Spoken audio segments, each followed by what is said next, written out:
हरे कृष्णा। तो आप सबका स्वागत है जगन्नाथ चर्चा या कथा वार्ता में। तो आज और कल हम भगवान जगन्नाथ की जो महिमा है, भगवान जगन्नाथ का जो धाम है और उनकी जो कृपा अपने भक्तों के ऊपर किस प्रकार से करते हैं, उन सब की चर्चा करेंगे। क्योंकि अभी कल ही जगन्नाथपुरी में रथ यात्रा का महामहोत्सव जो पर्व है आषाढ़ द्वितीया में संपन्न हुआ है। और आज अभी अभी 1 घंटे पहले या आधा घंटा पहले भगवान गुंडीचा मंदिर में प्रवेश किए हैं। तो जगन्नाथ की चर्चा आप सबके लिए नई नहीं है। आप सबने कई बार अलग अलग वैष्णवों के मुख से, भक्तों के माध्यम से उस लीला को श्रवण किया है। लेकिन शास्त्र कहते हैं श्रवण आदि शुद्ध चित्ते करय उदय। क्यों हमें बारंबार भगवान की लीला कथा चर्चा को सुनना चाहिए? क्योंकि श्रवण करने मात्र से हमारे हृदय में जो नित्य सिद्ध कृष्ण प्रेम साध्य कबुनय, जो भगवान के प्रति स्वाभाविक आकर्षण जो हमारे हृदय में है, वो जागृत हो जाता है। और श्रवण ये सर्वोत्तम साधन है, सर्वोत्तम माध्यम है भगवान की ओर आकृष्ट होने के लिए। इसी कारण से कल आज सुबह भी मैं चर्चा कर रहा था अबू धाबी के भक्तों के संग में, सुबह के प्रवचन में। तो वहां मैंने 2 चीजों पर जोर दिया था। कृष्णदास कविराज कहते हैं श्रवणे दर्शने आकर्षय सर्वजन। भगवान की ओर आकृष्ट होना है तो ये 2 चीजें महत्वपूर्ण है। एक है भगवान के बारे में भक्तों से नित्य रूप से बारंबार सुनते रहना, और दूसरा है भगवान का दर्शन करना, श्री विग्रह का दर्शन करना। बल्कि पुराणों में जब ये चर्चा शुरू होती है भगवान जगन्नाथ की, तो उसमें वो कहते हैं प्रतिमाम तत्र ताम दृष्ट्वा स्वयं देवेन निर्मिताम। स्वयं देवेन निर्मिताम का अर्थ है भगवान जगन्नाथ का जो विग्रह है वो स्वयं भगवान जगन्नाथ, भगवान कृष्ण ही एक कारपेंटर बढ़ई के रूप में आते हैं और उस विग्रह का निर्माण करते हैं। अनायासेन वैयांति भवनम में ततो नरा। जो व्यक्ति ऐसे जगन्नाथ का दर्शन कर लेता है, निश्चित रूप से बहुत शीघ्रता से भगवान के धाम को प्राप्त कर लेता है। तो ऐसा जगन्नाथ अति दयाद्र है, उनका धाम अति दयाद्र है, कृपामय है। तो उस धाम की महिमा श्रवण करने का प्रयास करेंगे और भक्तों के संग भगवान का जो आदान प्रदान है उसका हम श्रवण करेंगे। क्योंकि भक्तों के साथ भगवान किस प्रकार से आदान प्रदान करते हैं, उसको जब श्रवण करते हैं तो हमारे हृदय में भगवान की सेवा करने के लिए जो उत्साह है उसका वर्धन होता है। तो सबसे पहले हमें जानना चाहिए कि भगवान का धाम क्या चीज है। किस चीज को धाम कहा जाता है? श्रील प्रभुपाद कहते हैं कि जहां भगवान पर्सनली आकर इस जगत में निवास करते हैं उस स्थान को धाम कहा गया है। और धाम के बारे में भगवान भगवत गीता में कहते हैं न तद भासयते सूर्यो न शशांको न पावकः यद गत्वा न निवर्तन्ते मद्धाम परमं मम। मेरे धाम को न सूर्य, चंद्रमा आदि या बिजली की आवश्यकता है प्रकाशित करने के लिए। स्वयं भगवान के प्रकाश से ही भगवान का धाम प्रकाशमान हो उठता है। और भगवान कहते यदि कोई व्यक्ति ऐसे धाम को प्राप्त कर लेता है तो इस मर्त्य जगत में भौतिक जन्म मृत्यु जरा व्याधि से भरे हुए और नाना प्रकार के कष्ट में ऐसे संसार में वो व्यक्ति वापस नहीं आता है। तो श्रील प्रभुपाद श्रीमद् भागवतम के 3 स्कंद में कहते हैं धाम का अर्थ है कि जहां परम भगवान निवास करते हैं। दूसरा श्रील प्रभुपाद कहते हैं कि a place where one can immediately contact with Krishna, कि ऐसा स्थान जहां क्विकली, बहुत शीघ्रता से व्यक्ति भगवान के साथ अपना जो संबंध है वो स्थापित कर सकता है। तो भक्ति के कई अंग हैं। अब प्रमुख जो 5 अंग है रूप गोस्वामी कहते हैं उनमें से एक है धाम में निवास करना, जहां धाम में जाकर वास करना। क्योंकि भगवान का जो धाम है वहां भगवत भक्ति करना अति सरल हो जाता है। भगवान के लीला कथा चरित्र सेवा में मन लगाना अति सरल हो जाता है। अन्य स्थानों में विभिन्न प्रकार के गुणों का प्रभाव हो सकता है, लेकिन भगवान का जो धाम होता है वो सारे गुणों से परे होता है, 3 गुणों से परे होता है। तो इसी कारण से धाम शब्द का अर्थ है कि जहां भगवान स्वयं निवास करते हैं, या भगवान का अपना निजी ग्रह। तो धाम तो कई प्रकार के नाम है।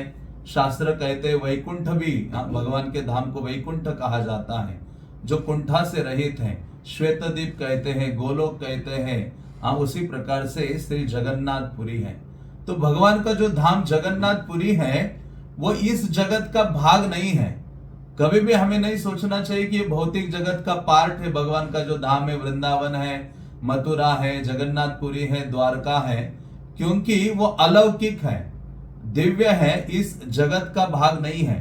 जैसे किसी कंट्री में जब एम्बेसी होता है तो मानो वो वहां उस देश के, उस कंट्री के रूल्स फॉलो नहीं होते जहां वो एम्बेसी होता है। तो उसी प्रकार से भगवान का धाम इस जगत से परे है और शाश्वत है। गीता में भगवान कहते हैं जैसे कीचड़ में कमल होते हुए भी उसका स्पर्श नहीं करता है, या जल से ऊपर हमेशा कमल होता है, उसी प्रकार से भगवान का धाम हमें बाह्य दृष्टि से दिखाई देगा कि अरे इस जगत में है, इस संसार में है, लेकिन इस संसार से परे है। तो ये एक व्याख्या श्रील प्रभुपाद करते हैं धाम की।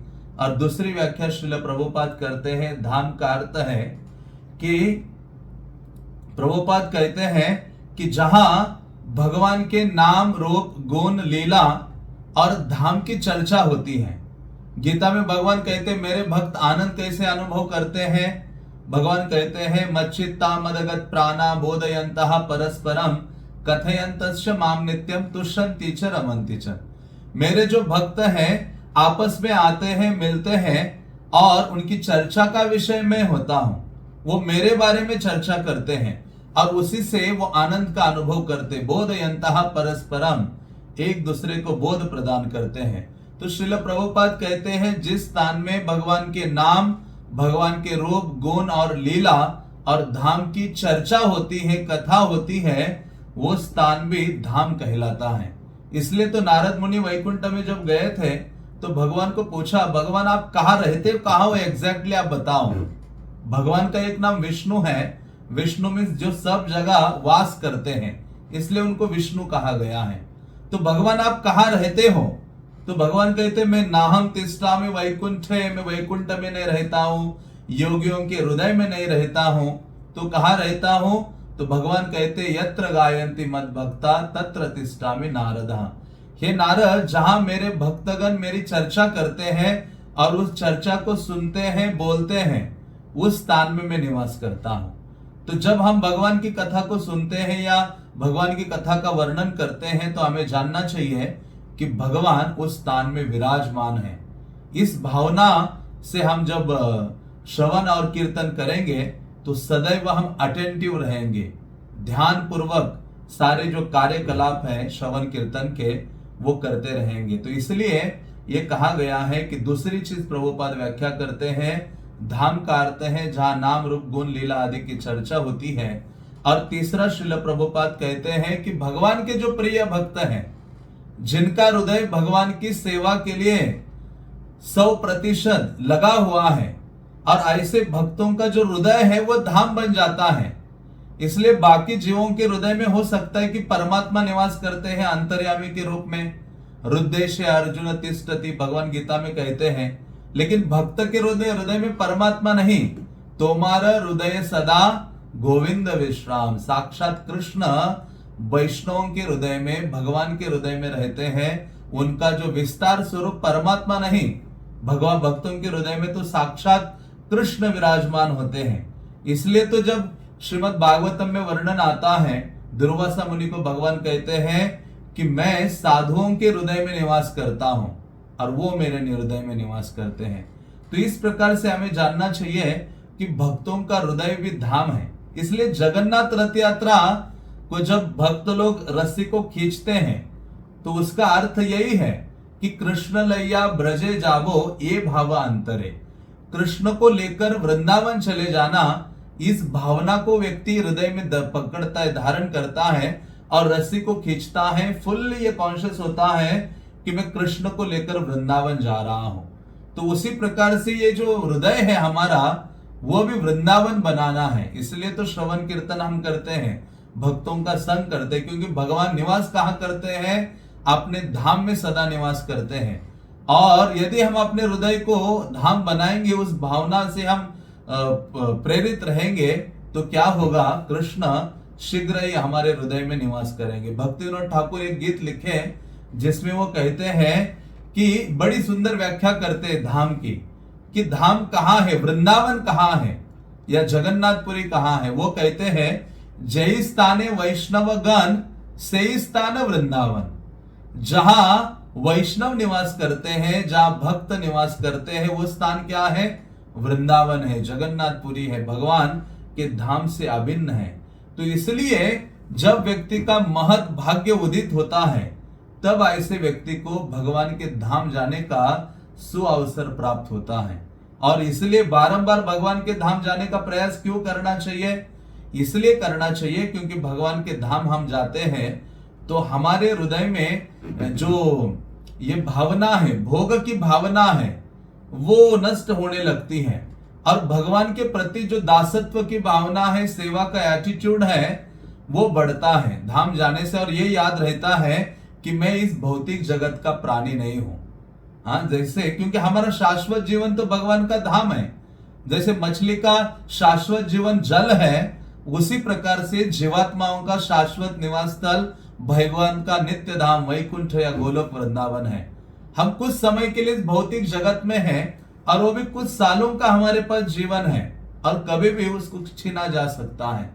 तो इस प्रकार से साधु संग में शास्त्र कहते, जब अब आते हो, साधु संग करते हो, साधुओं से सुनते हो, उनका संग करते हो, तो उसका पहला फल क्या है? शास्त्र कहते हैं पहला रिजल्ट, पहला परिणाम या फल यही होना चाहिए कि हम ये जान लेते हैं कि ये भौतिक जीवन शाश्वत नहीं है, अशाश्वत है। ये सबसे पहले सीखता है व्यक्ति, और यही पहला फल या रिजल्ट है। तो इसी प्रकार से और व्यक्ति समझ लेता है कि भगवान का जो धाम है वो शाश्वत है। इसलिए तो भारत के चारों कोनों में 4 धाम स्थापित किए गए हैं। ये शंकराचार्य के द्वारा कही गई बातें हैं। जगन्नाथपुरी है, बद्रीनाथ है, रामेश्वरम है और द्वारका है। हाँ, तो भगवान इन 4 धामों में निवास करते हैं, और ये अलग अलग जो धाम है वो अलग अलग युगों के लिए है। जैसे सत्ययुगा के लिए बद्रीनाथ है, जहाँ भगवान तपस्या करते हैं, और यदि व्यक्ति बद्रीनाथ जाता है और वहां जाकर थोड़ा सा भी तपस्या करता है, तो भगवान की जो अनुकंपा है, कृपा है, वो प्राप्त करता है। केवल बद्रीनाथ आदि धामों में जाए, कई स्थानों में जाए, और वहां आप तपस्या का भाव ना हो, क्योंकि जिस धाम में आप जाते हो वह एक पर्टिकुलर कार्य करने के लिए शास्त्र हमें प्रेरित करते हैं, जिसके द्वारा वहां जो आराध्य देव है या वहां का जो धाम है उसकी कृपा हमें प्राप्त होती है, और हमारा धाम गमन पूर्णता को प्राप्त करता है। तो बद्रीनाथ में भगवान तपस्या करते, नर नारायण ऋषि के रूप में भगवान वहां प्रकट हुए थे। तो उसी प्रकार से द्वापर युग में भगवान द्वारका में आते हैं, और द्वारका में निवास करते हैं, सारे ऐश्वर्य को प्रदर्शित करते हैं। हाँ, तो वहां यदि कोई व्यक्ति जाता है तो शास्त्र कहते हैं कि वहां जाके भगवान को कुछ ऐश्वर्य अर्पित करने चाहिए, कुछ धन है, अलंकार आदि है, क्योंकि वहां भगवान क्या करते हैं? वस्त्र आभूषण अलंकार आदि धारण करते हैं, और अपने सौंदर्य ऐश्वर्य का प्रदर्शन करते हैं। और तीसरा जो स्थल है रामेश्वरम, जहां कहते हैं कि वहां व्यक्ति जाता है तो भगवान राम ने वहां लीलाएं की हैं। हाँ, तो ऐसे जो राम का वो स्थान है, तो उस स्थान में व्यक्ति जाता है तो कहा गया है कि वहां जाकर व्यक्ति को स्नान आदि करना चाहिए, क्योंकि आप रामेश्वरम में जाते हो तो इतने स्थान है कि जो आपको स्नान करना पड़ता है। मंदिर के अंदर ही 22 कुंड है जिसमें जाकर आपको स्नान करना पड़ता है। उसके पश्चात अग्नि तीर्थ है और कई ऐसे तीर्थ हैं जहां स्नान ही स्नान है रामेश्वरम में। तो रामेश्वरम में जाकर स्नान आदि करें तो उसकी कृपा प्राप्त होती है, और वो त्रेता युगा के लिए है। तो कोई पूछेगा कि अरे भगवान कलियुगा में कहाँ निवास करते हैं, जिनको जाकर मैं साक्षात देख सकता हूं। द्वापर में लोग जाते थे, द्वारका में कृष्ण निवास करते थे, तो उसी प्रकार से कलियुगा में भगवान कहाँ वास कर रहे हैं? तो कलियुगा में भगवान निवास करते हैं साक्षात जगन्नाथ देव के रूप में जगन्नाथपुरी में। जिस प्रकार से हर युग के लिए एक मंत्र है, हर युग के लिए अलग अलग धाम हैं, हाँ, और हर युग के लिए विग्रह हैं। तो कलयुगा के लिए जो विग्रह है जगन्नाथ देव है, कलयुगा के लिए जो धाम है वो जगन्नाथपुरी है साधारण रूप से। तो इस प्रकार से यदि कोई व्यक्ति जगन्नाथपुरी जाता है तो कैसे व्यक्ति जगन्नाथ की कृपा प्राप्त करेगा?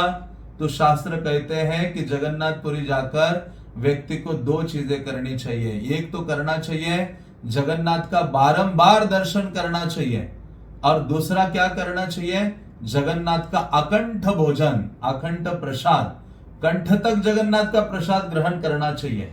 क्योंकि जगन्नाथ का प्रसाद और दर्शन के द्वारा जीव की जो उत्तम गति है उसको प्राप्त होती है। तो इसलिए जगन्नाथपुरी धाम ये विशेष विशेष धाम है, क्योंकि भगवान के धाम को आप ये चमड़ी की आंखों से नहीं देख सकते। आप बाहरी रूप से किसी आध्यात्मिक स्थल का देख नहीं सकते। उसके लिए क्या चाहिए? आध्यात्मिक दृष्टि चाहिए। इसलिए कहते चिंतामणि मय भूमि कल्प वृक्षमय वन, चर्म चक्षे देखे तार प्रपंच रसम। भगवान का धाम दिव्य है, चिंतामणि से बना हुआ है। चिंतामणि का अर्थ है टच स्टोन, और जहां की जो वृक्ष है वो कल्प वृक्ष है। तो जो व्यक्ति अपनी भौतिक अंडरस्टैंडिंग या भौतिक योग्यता से, भौतिक दृष्टि से आकलन करता है जगन्नाथपुरी आदि धामों का, तो वो क्या करेगा? साधारण भौतिक एक शहर के समान ही उस दिव्य धाम को समझ पाएगा, हाँ, भौतिक ही देख पाएगा। इसलिए कहते हैं पश्यन्ति ज्ञान चक्षुषा विमूढ़ा नानु पश्यन्ति। गीता में कृष्ण कहते हैं अरे मूर्ख व्यक्ति नहीं देख सकता, मूर्ख व्यक्ति समझ नहीं सकता। तो कैसे? पश्यन्ति ज्ञान चक्षुषा, दिव्य ज्ञान के द्वारा। क्योंकि चक्षुदान दिल जयी, आध्यात्मिक गुरु क्या करते हैं? वो दिव्य ज्ञान रूपी चक्षु हमें प्रदान करते हैं, और उस दिव्य ज्ञान के माध्यम से ही हम भगवान का जो दिव्य धाम है उसको देख सकते हैं और समझ सकते हैं। तो इसलिए कहते हैं आध्यात्मिक गुरु की कृपा से ही व्यक्ति के अंदर भगवान के धाम को समझने की योग्यता आ जाती है। जितनी मात्रा में वो आध्यात्मिक गुरु और वैष्णव के प्रति शरणागत समर्पण की भावना होती है, उतनी ही मात्रा में उस व्यक्ति को भगवान का जो धाम है वो उजागर होता है उसके हृदय में, भौतिक रूप से नहीं। ऐसे नहीं कहा कि चक्षुदान दिले जय, जन्म जन्मे प्रभु से ही दिव्य ज्ञान हृदय प्रकाशित। वहां नहीं ये बोला गया कि दिव्य ज्ञान दिमाग में प्रकाशित हो जाता है, नहीं, ये दिव्य ज्ञान हृदय में प्रकाशित हो जाता है। क्योंकि भक्ति ये हृदय की प्रोसेस है, हाँ, ये हृदय, भक्ति की जो भावना है वो हृदय से जन्म लेती है। तो इसीलिए कहा गया है कि जगन्नाथपुरी जो धाम है वो साधारण नहीं है, हाँ, वो असाधारण है। इसलिए कहते हैं कि अहो तत्क्षेत्र महात्म्यम गर्धोव्यपि चतुर्भुजा। कोई व्यक्ति कह सकता है अरे जगन्नाथपुरी दिव्य कैसा है? तो जगन्नाथपुरी में जो देवतागण है वो क्या करते हैं? जगन्नाथपुरी में जब ऊपर से वो देखते हैं भगवान के धाम को, तो उनको वो साधारण नहीं दिखाई देता। वो क्या देखते हैं? असाधारण रूप से उसको देख पाते हैं।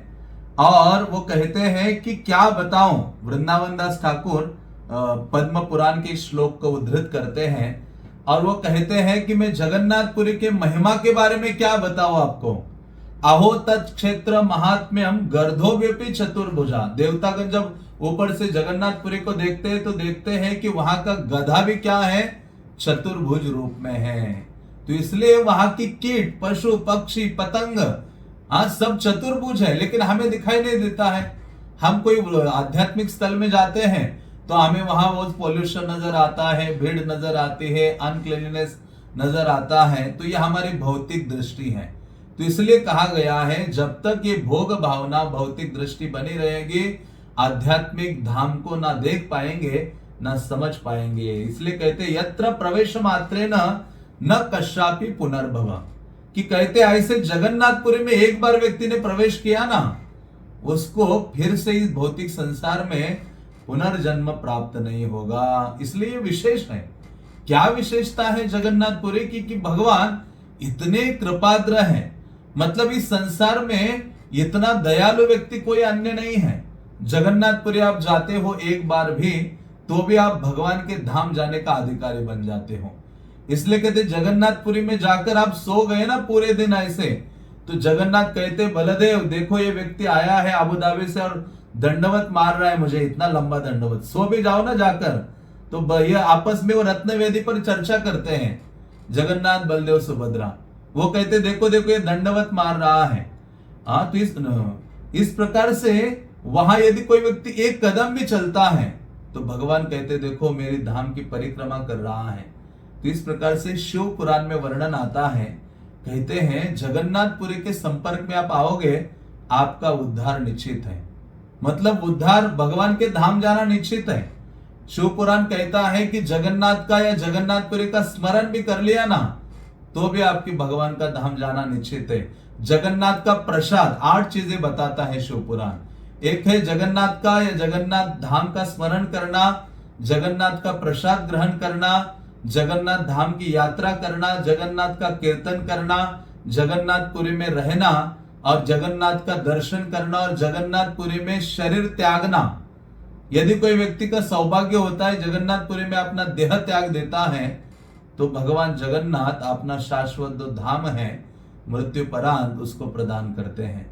तो इसलिए ऐसा ये जगन्नाथपुरी जो स्थल है वो साधारण नहीं है।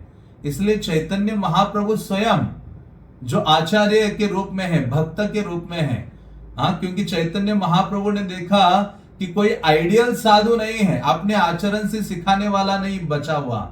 तो इसलिए चैतन्य महाप्रभु आइडियल भक्त, आइडियल साधु कैसे होना चाहिए, सन्यासी कैसे होना चाहिए, आदर्श भक्त कैसे होना चाहिए, गुरु कैसे होना चाहिए, वो सारे रोल चैतन्य महाप्रभु ने अपने आचरण से करके दिखाए और स्वयं ही जगन्नाथपुरी में निवास किया और जगन्नाथ की सेवा की। इसलिए कहते हैं यत्र प्रवेश मात्रेण न कशापि पुनर्भव, जहां प्रवेश करने मात्र से हाँ फिर से जन्म नहीं होगा। क्योंकि ऐसा जो स्थान है ना, वो जो स्थान, क्योंकि जगन्नाथपुरी ये ओडिशा में आता है और ओडिशा को उत्कल कहा जाता है क्योंकि ध्रुव महाराज के पुत्र हुए थे उत्कल, जिन्होंने राज्य किया था, जिसके कारण उस स्थान का नाम, धाम का नाम, उस स्टेट या देश का नाम उत्कल पड़ा। इसलिए पद्म पुराण या स्कंद पुराण कहता है वर्षाणाम भारत श्रेष्ठ देशानाम उत्कला स्मृता।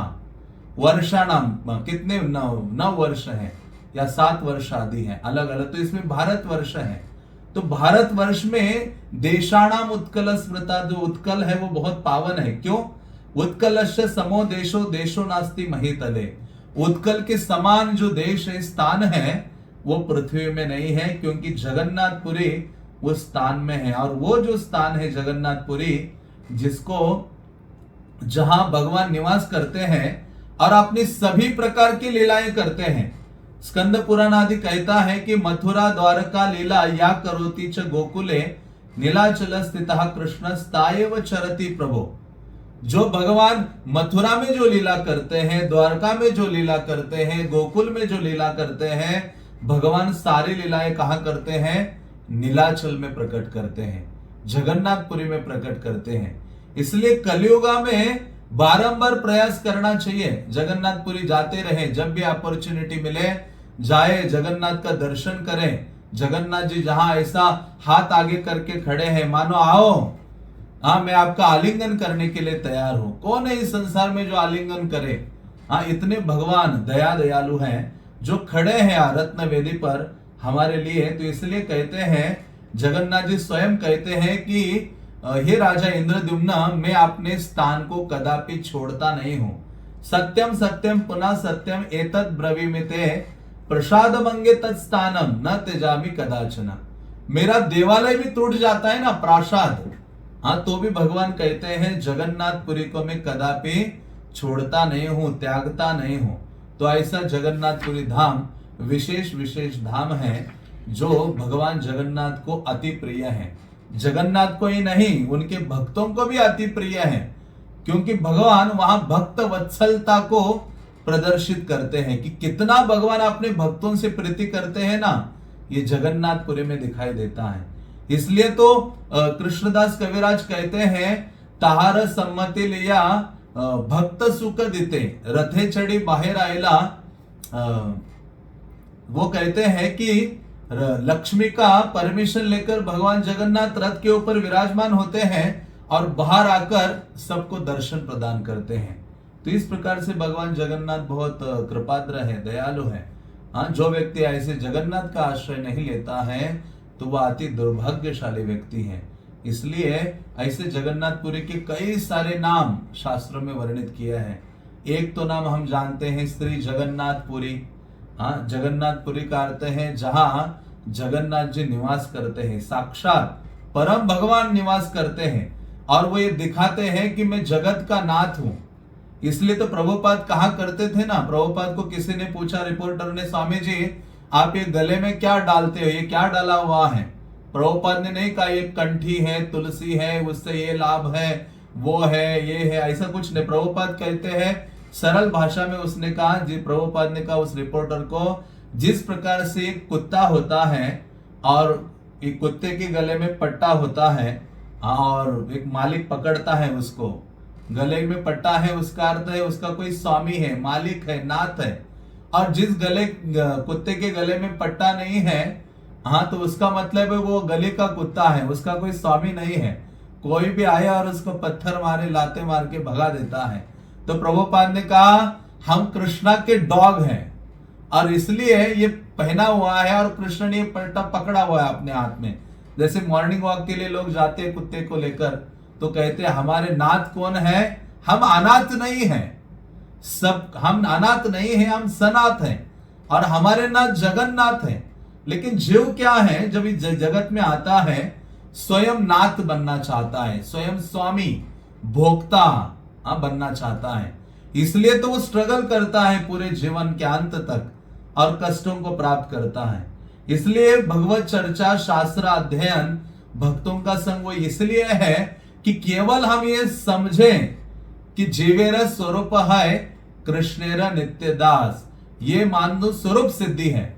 सारे शास्त्रों का अध्ययन करके, सारा हरि नाम जप करके केवल इस एक लाइन समझने के लिए सारी चीजें दी गई है। क्या समझना है? जीवेर स्वरूप है कृष्णेर नित्य दास, कि मेरा असली स्वरूप है मैं कृष्ण का, भगवान जगन्नाथ का शाश्वत सेवक हूं और मेरे वो स्वामी हैं, वो मेरे नाथ हैं।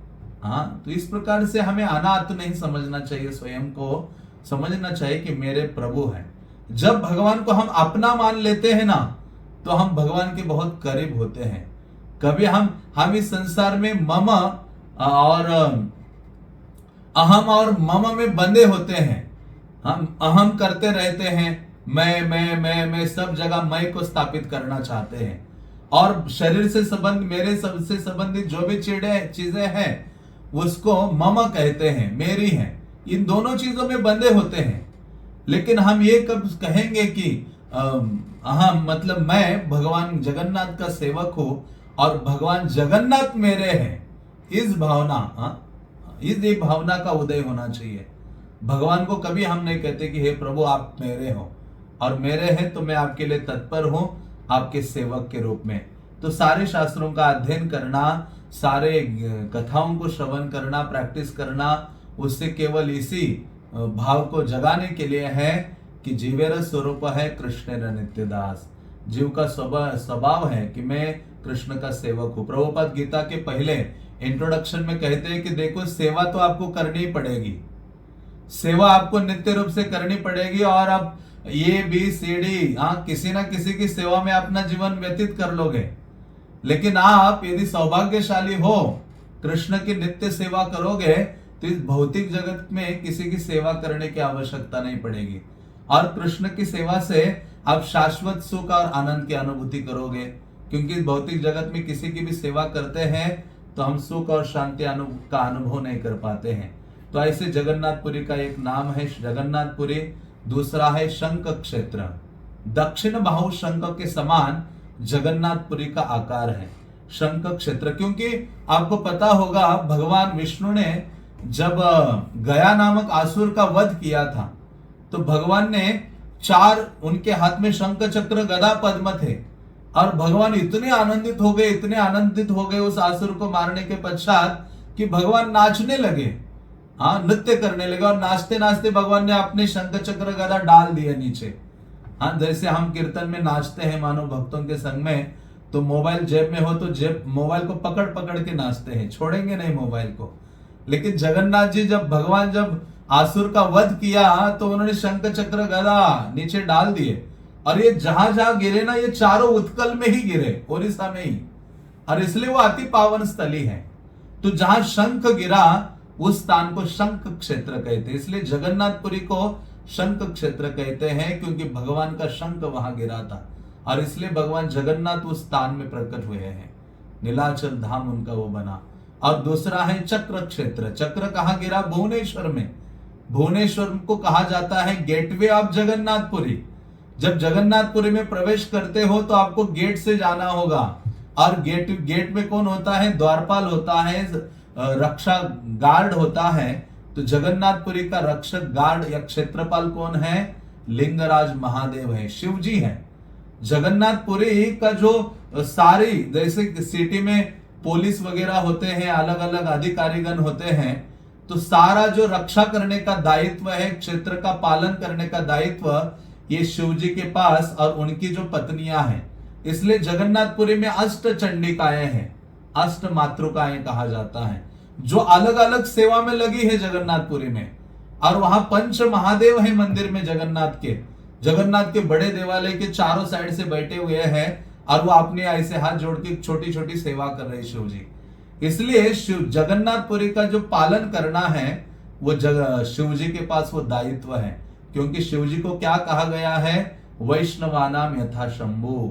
इसलिए भक्ति सिद्धांत सरस्वती महाराज, श्रील प्रभुपाद के गुरु महाराज जब भी जगन्नाथपुरी जाते थे तो सबसे पहले वहां उतरते थे, भुवनेश्वर में उतरते थे, और लिंगराज महादेव का दर्शन करते थे और जाते थे। और कभी कभी मानो कोलकाता से जगन्नाथपुरी ट्रेन से जा रहे हैं तो रेलवे स्टेशन भुवनेश्वर आता है, तो रेलवे स्टेशन से नीचे उतर जाते थे, प्लेटफॉर्म में प्रणाम करते थे और आगे जाते थे, क्योंकि वो गेटवे है। और शिव जी कौन है? वैष्णवानाम यथा शंभु। भगवान के सेवकों में जो सबसे बड़े सेवक है वैष्णव है, वो शिव जी हैं। और ऐसा शिव जी को वो दायित्व वहां दिया गया है। तो वहां चक्र स्थान है, शंख चक्र गदा। गदा कहां गिरा था? उड़ीसा का एक डिस्ट्रिक्ट है जाजपुर, जहां आज भी वो बड़ा सुंदर पवित्र स्थल है, जहां चैतन्य महाप्रभु भी गए थे, और चैतन्य महाप्रभु ने वहां वराह का दर्शन किया। उस स्थान में वैतरणी नदी है, महाप्रभु नाचते थे, गाते थे, और बार बार वैतरणी नदी में स्नान किया करते थे, दिन में कई बार स्नान करते थे, और हजारों देवालय है वहां। तो ऐसा वो स्थान है जहां गदा क्षेत्र कहते हैं। शंख चक्र गदा पद्म क्षेत्र, जहां भगवान का पुष्प गिरा, तो वो स्थान क्या है? कोणार्क है, जगन्नाथपुरी के से ही नजदीक है। तो इस प्रकार से शंख क्षेत्र कहा जाता है। और जगन्नाथपुरी का और एक नाम है श्री क्षेत्र। श्री क्षेत्र का अर्थ है, श्री का अर्थ है लक्ष्मी, जहां लक्ष्मी का प्रभाव है। और जो सभी, श्री का दूसरा अर्थ भी ये भी है कि सभी क्षेत्रों में वो श्रेष्ठ स्थान है। और इसलिए श्री का दूसरा अर्थ हमारे आचार्य करते हैं, श्री का मतलब है राधा रानी, कि जिस धाम में राधा रानी की सेवा करने के लिए औदार्य और माधुर्य प्रकट हो जाता है, इसलिए उसको श्री क्षेत्र कहा गया है। और जगन्नाथपुरी का एक नाम है लक्ष्मी क्षेत्र। लक्ष्मी क्षेत्र का अर्थ है कि जहां किसी चीज का अभाव नहीं है, जहां सर्वत्र समृद्धि आदि है। हाँ, लक्ष्मी। इसलिए तो जगन्नाथ जो बड़ा मंदिर है, देवालय है, उसका नाम क्या है? श्री मंदिर है। हाँ, क्योंकि उसकी जो इंचार्ज है लक्ष्मी देवी है, उनके अधिकार का वो स्थान है, इसलिए उसको लक्ष्मी क्षेत्र कहा जाता है। क्योंकि लक्ष्मी देवी सभी के साथ भगवान जगन्नाथ की सेवा में लगी रहती है। और एक नाम है पुरी धाम। पुरी का मतलब होता है, पुरी का मतलब है निवास स्थान, जहां पूर्ण ब्रह्म निवास करते हैं, इसलिए उसको पुरी कहा गया है। और मैंने सुबह भी कहा था, एक नाम है दशावतार क्षेत्र, क्योंकि जहां भगवान क्या है? एते चांश कला पुंसा कृष्णस्तु भगवान स्वयं। हाँ, कि भगवान कृष्ण ही सारे अवतारों के उद्गम है। हाँ, तो उसी प्रकार से जगन्नाथ से सारे अवतार प्रकट होते हैं, इसलिए उसको दशावतार क्षेत्र कहा गया है। कि आपको अनंत अवतारों का दर्शन अलग अलग करने की आवश्यकता नहीं है, यदि कोई व्यक्ति जगन्नाथ का दर्शन कर लेता है तो सारे अवतारों का दर्शन उसने प्राप्त कर लिया है। और एक नाम है भौम वैकुंठ है। किसी को वैकुंठ क्या है वो देखना है। वैकुंठ का अर्थ क्या है कि जहां भगवान को अपना केंद्र बिंदु बनाया है सेवा का। तो उसी प्रकार से और एक नाम शास्त्र कहते हैं वैष्णव क्षेत्र, कि जहां महान महान वैष्णवों ने निवास किया और जगन्नाथ की सेवा की। एक नाम है भू स्वर्ग है, नरसिम्हा क्षेत्र है।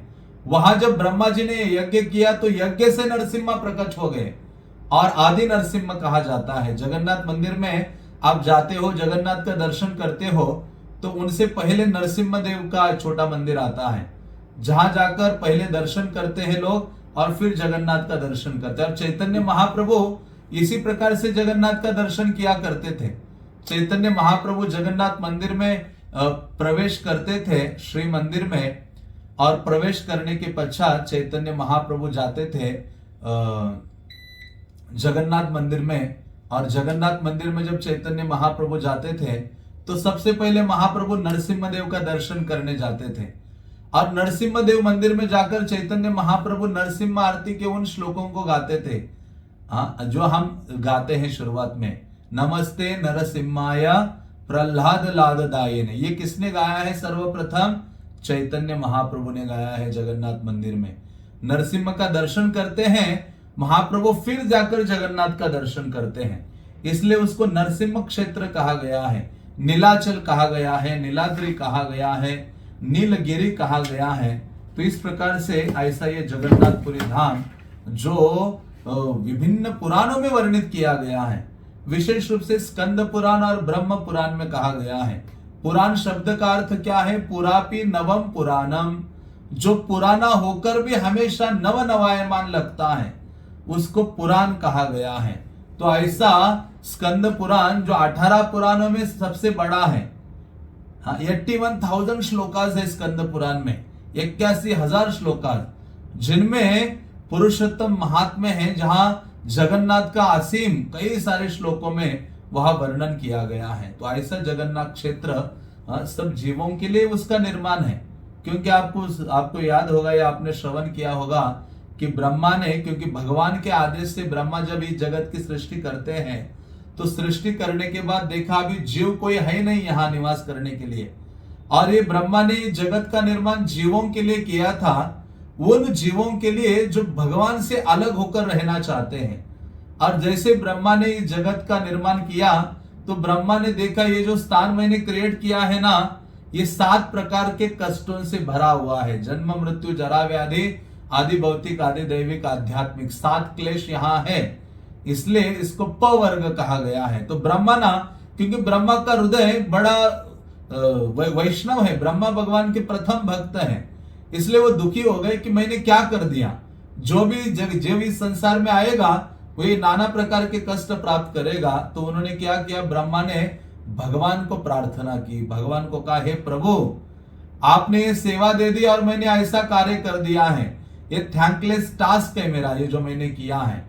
हाँ, जैसे पुलिस कर्मी है, उनको किसी को अच्छे नहीं लगते, लेकिन उनका कार्य में उनका जो कार्य मानो थैंकलेस टास्क है, तो उसी प्रकार से ब्रह्मा ने ये कार्य किया दंडित देने के लिए सारे जीवों को यहाँ इस सृष्टि का निर्माण किया। तो भगवान को प्रार्थना करते हैं कि प्रभु जीवों का उद्धार कैसे होगा, कौन सा स्थान है जहां जाने से जीव का उद्धार होगा।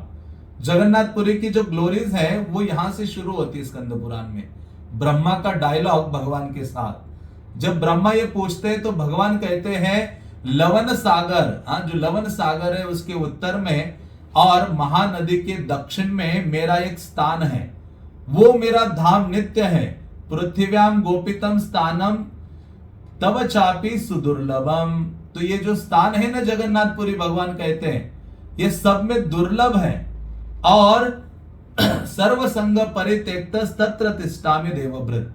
हे ब्रह्मा तुम भी क्या करो, जगन्नाथपुरी में जाओ और वहां निवास किया करो। तो ब्रह्मा को भगवान कहते हैं यदि कोई व्यक्ति उस स्थान में जाए, तो जीव के कल्याण के लिए जगन्नाथपुरी का निर्माण किया है, इसलिए मैंने वो धाम अपना प्रकट किया। तो ब्रह्मा स्वयं पहले उस धाम में जाते हैं और वहां जाकर नील माधव को देखते हैं, और ये देखा कि एक कौवा एक वृक्ष के ऊपर बैठा हुआ था और वो गिर जाता है नीचे कुंड में, रोहिणी कुंड में, तो तुरंत चतुर्भुज होकर आध्यात्मिक जगत को प्राप्त करता है केवल वहां के जल का स्पर्श करने मात्र से। तो वहां यमराज भी आते हैं। यमराज कहते हैं अरे जो पशु की योनि है वो तो बहुत निकृष्ट है और पापमय है, इस पशु का उद्धार कैसे हो गया? तो ब्रह्मा कहते हैं कि देखो ये जगन्नाथपुरी का ऐसा गुण है, किसी व्यक्ति ने आपने एक बार कदम जगन्नाथपुरी में डाला तो उस व्यक्ति का उद्धार होना निश्चित है। इसलिए वहां यमराज को और ब्रह्मा जी को स्वयं लक्ष्मी देवी जगन्नाथपुरी का ग्लोरी सुनाती है। लक्ष्मी देवी कहते हैं कि अरे जिस प्रकार से रुई आग के स्पर्श से तुरंत क्विकली जल जाती है, उसी प्रकार से यदि कोई व्यक्ति एक कदम जगन्नाथपुरी में डालता है ना, उसके पूर्व संचित असीम पाप कर्म आदि उसके जो परिणाम है, प्रभाव है, वो नष्ट हो जाते हैं। तो इस प्रकार से लक्ष्मी देवी कहते हैं कि हे यमराज, आपके प्रभाव से बाहर है, जो भी व्यक्ति जगन्नाथपुरी में जाएगा उसके ऊपर यमराज का अधिकार नहीं रहेगा। लक्ष्मी कहती है आपके यहां से ये जो क्षेत्र है आपके अधिकार से बाहर है। तो ऐसे जब यमराज बड़े दुखी हो गए, यमराज ने कहा अरे मेरी सेवा तो छीन ली, मेरा काम है दंडित करना, लेकिन अभी सारे लोग जगन्नाथपुरी जाएंगे, जगन्नाथ का दर्शन करेंगे, प्रसाद पाएंगे और जगन्नाथ का प्रवेश करेंगे धाम में, तो वो सारे पाप ताप आदि से मुक्त हो जाएंगे। तो मैं क्या करूंगा, खाली बैठा रहूंगा मैं यमलोक में? तो उन्होंने क्या किया, एक बड़ा शिला लिया और वो जगन्नाथ मंदिर के गेट पर जाकर रख दिया यमराज ने। आज भी वो शिला है जिसको कहते हैं यमशिला, ब्लैक है। और ऐसे कहते हैं कि जो व्यक्ति जगन्नाथ मंदिर में जाता है और वापस आकर उस शिला के ऊपर यदि पाव देता है तो उसका सारा जो प्रभाव है, दर्शन आदि का लाभ है, वो नष्ट हो जाता है। तो यमराज ने जानबूझ के ये कार्य किया है। तो ऐसा यमराज के क्षेत्र से, अधिकार से ये बाहर है। और भगवान का ये जगन्नाथपुरी शाश्वत है।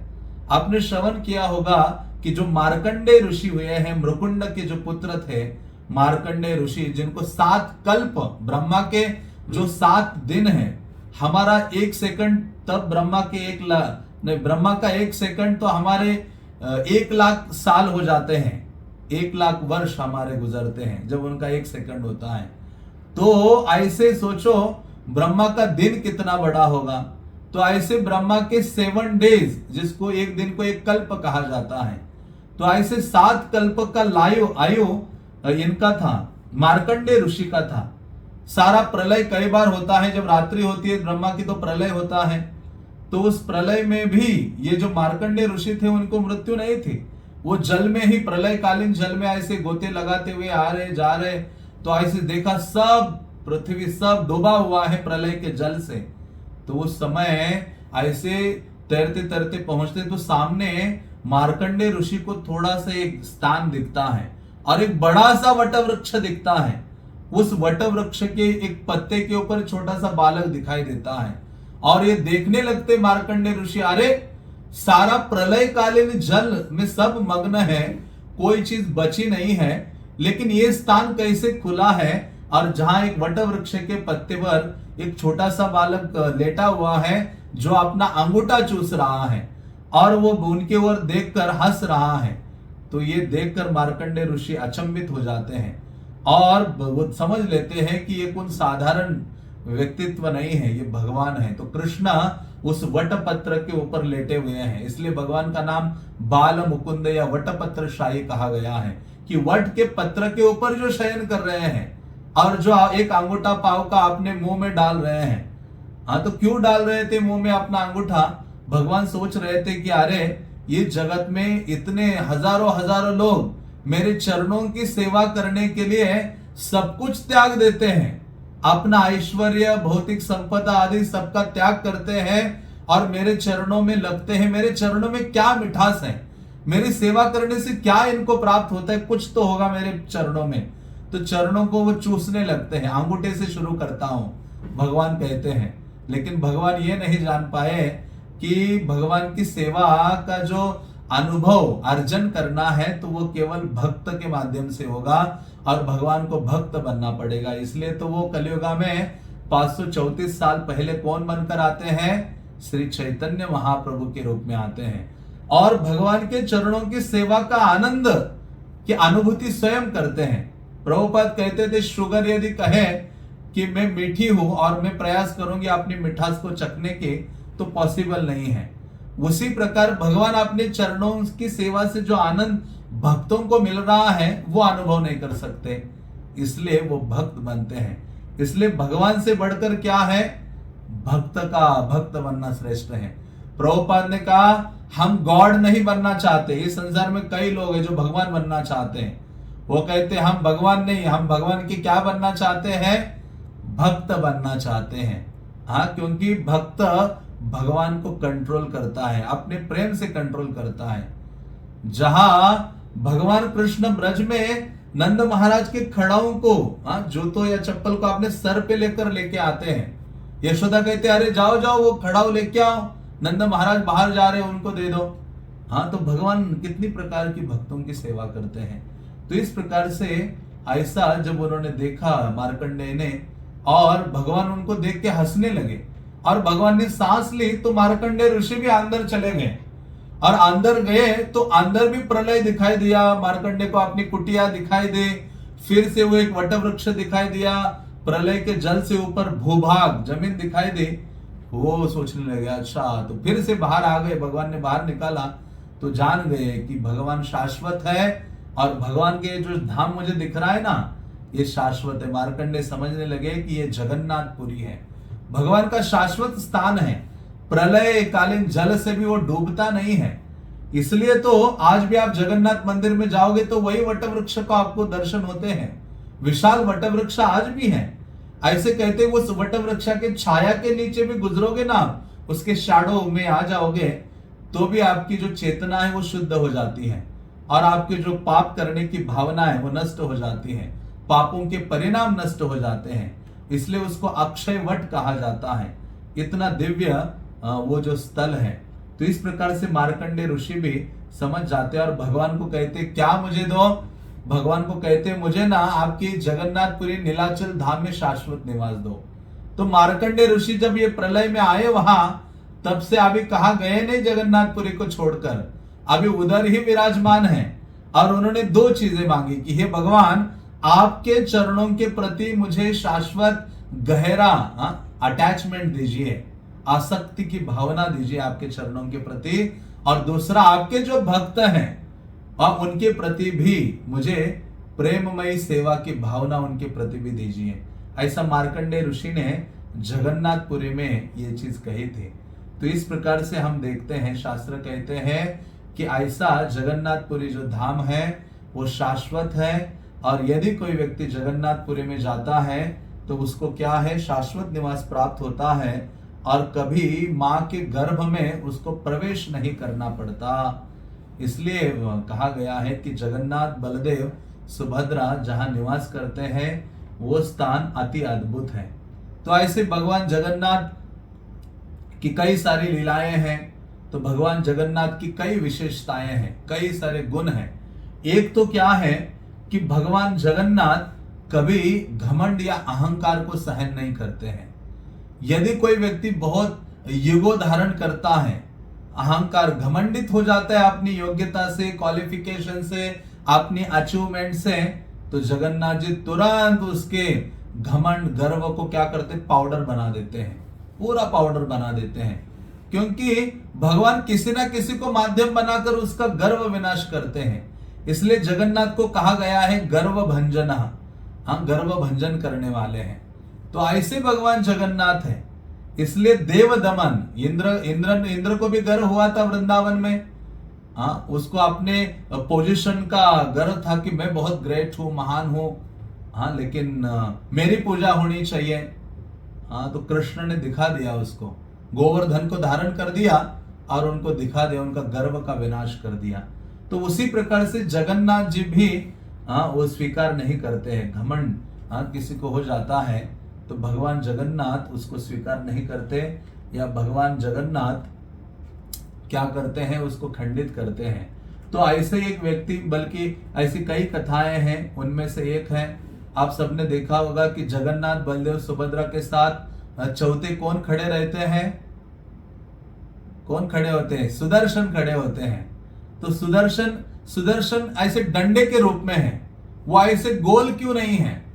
भगवान तो सुदर्शन का अर्थ है जो गोल चक्र होता है और वो अपने हाथ में धारण करते हैं। भगवान हमेशा चक्र को हाथ में धारण करते, लेकिन जगन्नाथपुरी में जगन्नाथ के साथ वो एक दंडे के समान खड़े हैं, उनका गोल रूप नहीं है। वो गोल रूप गोल हो गया। हाँ, क्यों? क्योंकि चक्रों को भी क्या हो गया? अहंकार हो गया। इतना अहंकार, सुदर्शन सोचने लगा देखो मैं कितना महान हूं, अल्टीमेट वेपन हूं मैं। भगवान कुछ करना हो फाइनल मुझे भेज देते हैं और मैं करके आ जाता हूं। और वो कहते हैं कि देखो मुझे हाथ में लेके खड़े रहते भगवान, कितना मेरा बड़ा पद है कि भगवान उठाए हुए हैं मुझे। जो 7 दिन के लिए तो केवल उन्होंने गोवर्धन उठाया, लेकिन हमेशा मुझे उठा के रहते हैं। और वो कहते मैं सबसे नजदीक हूं, इतना क्लोज हूं मैं। तो ऐसे जब इतना घमंड अहंकार आ गया तो जगन्नाथ जी समझ गए कि अभी तुम्हें थोड़ा सा आउट ऑफ ट्रैक जा रहे हो, बहुत अभी अहंकार घमंड आ गया है। क्योंकि जब व्यक्ति के पास घमंड आदि आता है तो वो अयोग्य हो जाता है, भगवत सेवा में भगवान की शरण में नहीं जा पाता। इसलिए कुंती महारानी क्या कहती है, जन्म ऐश्वर्य श्रुत भी श्री येदमान मदह पुमान, कि हे कृष्ण ये 4 प्रकार के लोग आपके शरण में नहीं आते हैं, जो इन 4 चीजों के कारण मदमत्त हो गए हैं, अहंकारित या घमंडित हो गए हैं। तो वो 4 चीजें क्या हैं? कुंती कहती है जन्म, उच्च कुल में जन्म, ऐश्वर्य, बहुत धन आदि से व्यक्ति घमंडित हो जाता है। जन्म ऐश्वर्य श्रुत, नॉलेज, और श्री मीन्स ज्ञान। तो इस प्रकार से जब सुदर्शन को अहंकार हो गया, सुदर्शन को कहा कि जाओ जरा हनुमान जी को बुला कर लाओ। तो हनुमान जी ये दंडकारण्य में वन में अपना भजन कर रहे थे, गए कि आपको जगन्नाथ जी ने बुलाया है। तो इनको थोड़ा ईर्ष्या थी, हाँ, कि अरे मुझसे बढ़कर नहीं हो सकते हनुमान, मैं ग्रेट हूं कृष्ण की सेवा में, मैं ग्रेट हूं सेवक। तो ऐसी जब उनकी भावना थी, हाँ, तो हनुमान जी जैसे आए जगन्नाथ मंदिर, तो सुदर्शन ने क्या किया? उनका एंट्री बैन कर दिया हनुमान जी का। पूरा बड़ा रूप धारण करके जगन्नाथ मंदिर के चारों ओर ऐसे घूमने लगे और हनुमान जी बहुत व्याकुल हो गए, भगवान को प्रणाम करने लगे, क्रंदन करने लगे, हे मेरे प्रभु कब मैं आपको दर्शन कर पाऊंगा, अंदर आ पाऊंगा? देखिए आपका ये जो भक्त है ना सुदर्शन, वो मुझे अंदर नहीं आने दे रहे। तो भगवान समझने लगे सुदर्शन थोड़े घमंडित हो गए, थोड़ा सेवा कर दिया उन्होंने, तो थोड़े से अहंकार आ गया उनके अंदर। तो भगवान कहते इनका अहंकार ठीक करता हूं। तो उस समय क्या किया कि हनुमान जिस इस विनम्रता की भावना में थे, प्रार्थना की मुद्रा में थे, तो हनुमान के 2 हाथ थे लेकिन और 6 हाथ आ गए। 6 हाथ में 4 हाथ में हनुमान जी ने 4 चक्र आ गए हनुमान के 4 हाथों में। 2 हाथों में हनुमान जी ऐसी प्रणाम की मुद्रा में थे, भगवान को ऐसे प्रार्थना कर रहे थे, और जो 2 हाथ थे उसमें जप माला थी। तो इस प्रकार से हनुमान जी खड़े थे और भगवान का नाम कीर्तन कर रहे थे। तो जब सुदर्शन ने हनुमान का ऐसा रूप देखा, सुदर्शन क्या हो जाते हैं? शांत हो जाते हैं। फिर तीव्रता से जगन्नाथ के पास हनुमान जी जाते हैं और कहते प्रभु आपके जो ये भक्त है ना सुदर्शन, उनके कारण मैं नहीं आ पाया। हाँ, तो सुदर्शन बड़ा रोते हुए आ गया सामने। सुदर्शन क्या हो गया तुम्हें? हाँ, इतना अहंकार घमंड आ गया।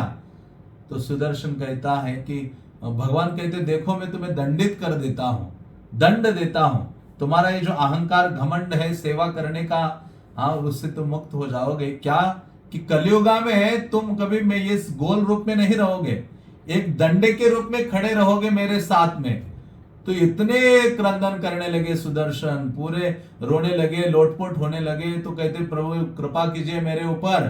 तो क्या कृपा करे? भगवान कहते ठीक है, मेरा जो ये देवालय है ना मंदिर, उसके ऊपर तुम बड़े गोल आकार में रहोगे और दूर से भी कोई आपको दर्शन करेगा तो मेरा दर्शन करने का लाभ प्राप्त हो जाएगा।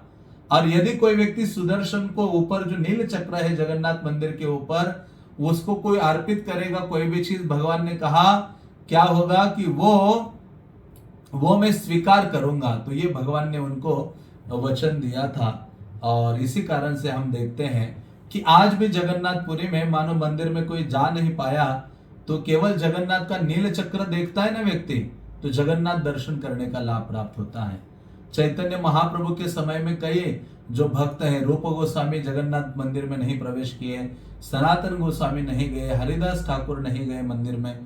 तो चैतन्य महाप्रभु इन सबको कहते थे कि देखो आप क्या करो, यहां से ही जगन्नाथ का नील चक्र का दर्शन करो प्रतिदिन। नील चक्र का दर्शन करने मात्र से जगन्नाथ के दर्शन का लाभ प्राप्त हो जाता है। तो इस प्रकार से भगवान उनको दंडित करते हैं। तो ऐसी कई सारी घटनाएं हैं, कई सारी कथाएं हैं जिसको वर्णित किया जा सकता है। तो ऐसा जगन्नाथपुरी धाम है, विशेष विशेष धाम है। तो हम कल फिर से भगवान जगन्नाथ की जो लीला कथा है उसकी चर्चा करेंगे, क्योंकि समय के अभाव के कारण मुझे लग रहा है अभी यहाँ विराम देना चाहिए, क्योंकि मुझे निश्चित समय प्रदान किया था। भगवान जगन्नाथ के कई भक्तों की चर्चा करनी है, तो कल हम प्रयास करेंगे कि जगन्नाथ के भक्तों की, उनके आदान प्रदान की चर्चा करेंगे कि किस प्रकार से भगवान मानो घमंड सहन नहीं करते हैं। भगवान कैसे जगन्नाथ कीर्तन प्रेमी हैं, कौन कौन से भक्तों का कीर्तन जगन्नाथ को आकर्षित किया है, और किस प्रकार से यदि हम दर्शन की लालसा रखते हैं, जिस व्यक्ति के हृदय में दर्शन की लालसा है, भगवान उनको दर्शन के लिए आ जाते हैं, या ऐसी व्यवस्था करते हैं कि आप जगन्नाथपुरी पहुंच जाएंगे जगन्नाथ का दर्शन करने के लिए। और जगन्नाथ का और एक गुण है, कोई व्यक्ति प्रेम से उनको कोई अर्पित करना चाहता है तो जगन्नाथ जी कुछ भी हो जाए उससे स्वीकार करेंगे ही करेंगे। तो ऐसी कई सारी घटनाएं हैं। और एक जगन्नाथ का एक गुण है, वो रक्षा करते हैं, क्योंकि गीता में उन्होंने वचन दिया है योगक्षेमा वहां में हम। ऐसे कई भक्त हैं, किस प्रकार से भगवान ने उनकी रक्षा की, और किस प्रकार से जब हम भगवान को अपना बंधु मान लेते हैं कि कृष्ण मेरे हैं, तो आप देखो कृष्ण कैसे जगन्नाथ आदान प्रदान करते हैं। तो ऐसी कई अलग अलग भक्तों की घटनाएं हैं। तो कल हम उन लीला कथाओं को सुनेंगे कि कैसे जगन्नाथ जी रक्षा करते हैं, कैसे दर्शन की इच्छा की पूर्ति करते हैं, कैसे जगन्नाथ जी आप जो भी अर्पित करते हो उसको स्वीकार करते हैं, और कैसे जगन्नाथ जी को कीर्तन बड़ा प्रिय है, इसलिए उनको कीर्तन प्रेमी भगवान कहा गया है, या उनको गीत गोविंद ठाकुर कहा गया है। हाँ, कीर्तन सुनना चाहते हैं। तो ये विशेषता है जगन्नाथ जी की। और ये दिन बड़े सुंदर दिन है, सारे जो आने वाले 7-8 दिन हैं, क्योंकि भगवान अभी मंदिर से बाहर निकले हुए हैं, और बाहर निकले हैं तो सभी के ऊपर कृपा करते हैं। जो व्यक्ति जगन्नाथपुरी से दूर रह के भी उनकी लीला कथा का श्रवण करता है, अपने मन को जगन्नाथपुरी की ओर लगाया हुआ है, जगन्नाथ उसको अपना अटेंशन देते हैं कि देखो वो वहां अबू धाबी आदि स्थानों में बैठकर भी मेरा ध्यान कर रहा है, सुन रहा है। तो जगन्नाथ उसको वो करते हैं, अटेंशन देते हैं, वो तुरंत अपने डायरी में उसका नाम नोट कर लेते हैं। आपको पता है भगवान के पास 2 डायरीज हैं, एक बड़ी डायरी है और एक छोटी डायरी है। तो कल हम उन डायरीज की कथा भी सुनेंगे जगन्नाथ के। और वो डायरीज में भगवान क्या करते हैं, भक्तों का नाम लिखते हैं जो भगवान की सेवा करते हैं या उनके प्रति शरणागति बढ़ाना चाहते हैं। तो ऐसा ये जगन्नाथपुरी धाम है जहाँ तीनों चीजें हैं। आपको द्वारका का भी दर्शन होगा, आपको वृंदावन का भी दर्शन होगा, हाँ, और जगन्नाथपुरी धाम का भी आपको दर्शन होगा। तो ये विशेष विशेष स्थली है, और जगन्नाथपुरी जाके महसूस होता है, वहां आप जगन्नाथ को नहीं भूल सकते। वहां की हर चीज आपको जगन्नाथ का स्मरण कराएगी। वहां का जो लैंग्वेज है, उड़िया लैंग्वेज, वो भी जगन्नाथ की आंख की तरह गोल गोल है। हाँ, वहां जिलेबी जैसे गोल होती है, सब गोल है जगन्नाथपुरी में। और आप जगन्नाथपुरी में जाओगे तो गोल हो जाओगे, पूर्ण रूप से भौतिक संसार को भूल जाओगे और जगन्नाथ के प्रेमी बनोगे, जगन्नाथ के प्रिय हो जाओगे। इसलिए प्रयास हो, भगवान से प्रार्थना करें कि हे जगन्नाथ देव, आप अपने शेल्टर में, आश्रय में रखिए, और कृपा कीजिए कि मैं जगन्नाथपुरी कभी भक्तों के संग में जाऊं और आपका दर्शन प्रसाद आदि ग्रहण करूं। और आपने आपको, मैं पतित हूँ, मौसम पतित प्रभु ना पाए बिहार, मैं पतित हूँ और मैं पावन हो जाऊं। हरे कृष्णा कृष्णा कृष्णा हरे हरे, हरे राम राम राम हरे हरे। तो आपका कोई समीक्षा है, कमेंट है तो आप बोल सकते हैं, या कोई प्रश्न हो तो यथोचित मैं प्रयास करूंगा उसका उत्तर देने का। हरे कृष्णा।